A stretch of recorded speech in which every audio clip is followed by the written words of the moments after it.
देश कहलाते हमारे भारत में शिव जी की भक्ति के लिए श्रावण मास महत्वपूर्ण है। झारखंड के देवघर में स्थित वैद्यनाथ ज्योतिर्लिंग 12 ज्योतिर्लिंगों में से एक है। यह तीर्थ 51 शक्ति पीठों में से भी एक है। यहाँ पर शिव और शक्ति का एक साथ विराजमान होना इस तीर्थ को अधिक महत्वपूर्ण बनाता है। यह अर्धनारीश्वर का एक पवित्र स्थान है जो पुरुषों और महिलाओं की समानता को दर्शाता है।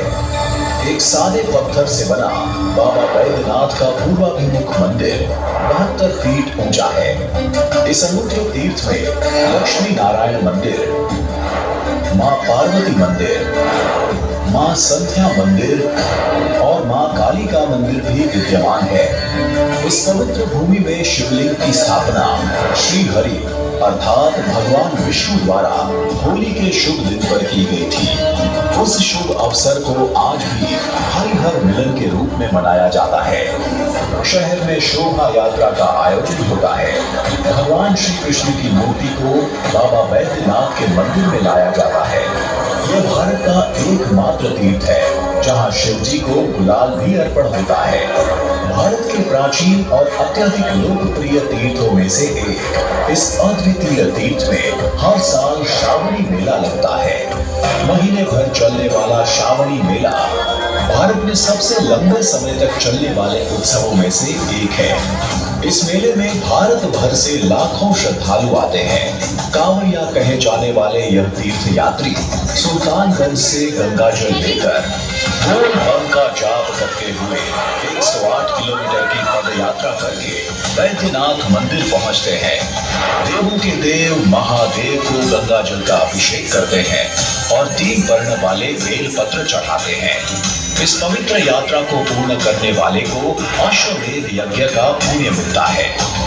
झारखंड के देवघर के भाग्य में ऐसे बेजोड़ तीर्थ का निमित्त बना था लंका नरेश रावण। एक पराक्रमी शासक और विद्वान रावण महादेव का अनन्य भक्त था। आध्यात्मिकता और शास्त्रों का ज्ञाता था, लेकिन अहंकारी और जिद्दी था। इसी अहंकार के कारण उसने भगवान शिव को कैलाश पर्वत से लंका ले जाने का मन बनाया।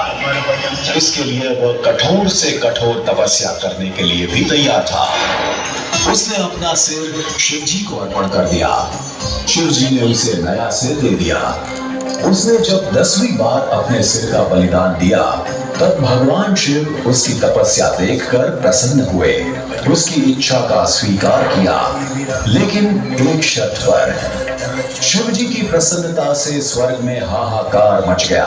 देवताओं ने भगवान विष्णु की मदद मांगी। शिव जी की शर्त यह थी कि अगर शिवलिंग को रास्ते में कहीं जमीन पर रखा गया तो फिर वो वहां से शिवलिंग को नहीं ले जा सकता। शिव जी के वरदान से प्रसन्न रावण लंका की तरफ चलने लगा।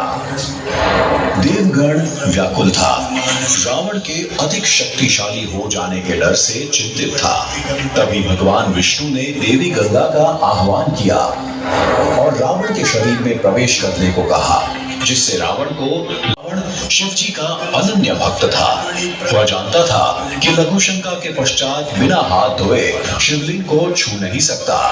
उसने मदद के लिए आसपास देखा तो उसे एक चरवाहा दिखाई दिया, जो चरवाहे के भेष में भगवान विष्णु थे। चरवाहा शिवलिंग को उठाए रखने के लिए सहमत हुआ। रावण शीघ्र ही लौट आने की बात करके निकल पड़ा। गंगा जी ने रावण के शरीर से बाहर निकलने में बहुत समय लिया। शिवलिंग को अधिक देर तक उठाए रखने में असमर्थ चरवाहे ने शिवलिंग को जमीन पर रख दिया। रावण ने लघुशंका के पश्चात हस्त प्रक्षालन के लिए पानी ढूंढा, लेकिन आसपास कहीं पानी नहीं था। उसने धरती से पानी निकालने के लिए जमीन पर प्रहार किया। यह जल स्रोत आज भी मौजूद है। हस्त प्रक्षालन के पश्चात लौटने पर रावण ने शिवलिंग को जमीन पर देखा तो वह गुस्से से लाल पीला हो गया। उसने शिवलिंग को उठाने के लिए अपनी पूरी ताकत लगा दी, मगर शिवलिंग को उठा ना सका। गुस्से में आग बबूला रावण ने शिवलिंग को जमीन में दबा दिया। रावण को कहां पता था कि वह जिस भूमि पर खड़ा है वह एक शक्ति पीठ है और ऐसे रावण एक अद्वितीय तीर्थ का निमित्त बना।